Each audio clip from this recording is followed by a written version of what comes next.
Salam, bugünkü videomuzda yeni ədəbiyyat haqqında bəzi vacib maraqlı qeydləri sizinlə bölüşəcəm. Ondan qabaq bir sevincimi sizinlə paylaşmaq istəyərəm.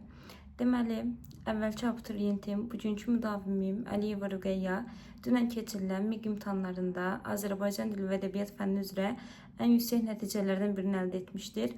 Onu təbrik edirəm. Həmçinin Rüqəyya abituriyent vaxtı da olimpiyadada Gəncə üzrə birinci yer tutmuşdur. Universitetə 603 balla qəbul olmuşdur. Digər bir nüansı qeyd etmək istəyirəm. Bir çox suallar ünvanlanır ki, müəllimə siz olimpiyadaya hazırlıq keçirsinizmi? Bəli, keçirəm. 2021-ci ildən bəri artıq bir çox abituriyentim olimpiyadanın müxtəlif mərhələlərində birincilik əldə etmişdir. İndi dərsimizə keçək.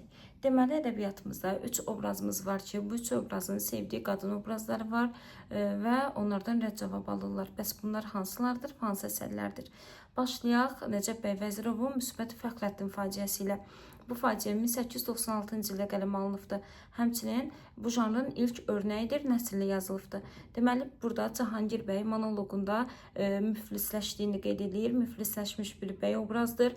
O Saadəti sevir, Rüstəm bəyin qızı, ancaq neçə dəfə özünə söz verir, and içir ki, artıq qutardı da, bu sevgiyə son verəcəkdir.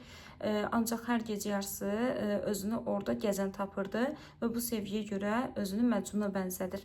Saadətə bir neçə dəfə söz yollayıb, Saadət deyib ki, qətiyyən razı ola bilmərəm. Bir dəfə də özü yolda görübdü deyibdi. Saadət deyib ki, zülmə razı olma. Yəni həmişə rədd edibdi onu.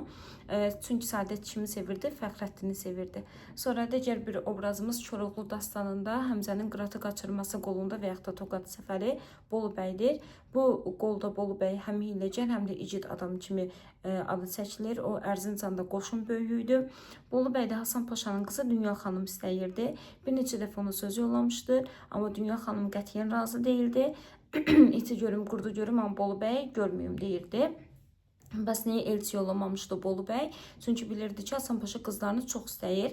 Onların bir sözünü iki eləməz. İndi isə fürsət bu fürsət idi. Hasan Paşa Koroğlunun üzərinə hücumu keçmək üçün şərtlər qoymuşdu ki, bu şərtlərdən biri də qızı ilə Toqat paşalığıdır və Bolu bəy də fürsətdən istifadə edir və birinci, yəni hücuma keçmək üçün razılıq verir. Sonra keçək digər obrazımıza. Digər obrazımızda Hüseyn Cavidin ana mənzum faciəsindəndir. Orxan. Orxan Dağıstanda tanınmış bir ailənin oğlu idi. Varı, dövləti, şanı şöhrəti var idi. Öz dili ilə də özünü tərifləyir. O da İsmətə olan sevgisini etiraf edir və birbaşa İsmətin üzünə deyir. İsmət isə onu rədd edir. Çünki təbii ki, İsmət Qanpoladı istəyirdi və bir il qabaqda ona nişanlanmışdı. Bu qədər. Gələn videolarda da maraqlı məlumatları sizinlə bölüşməyə çalışacağım.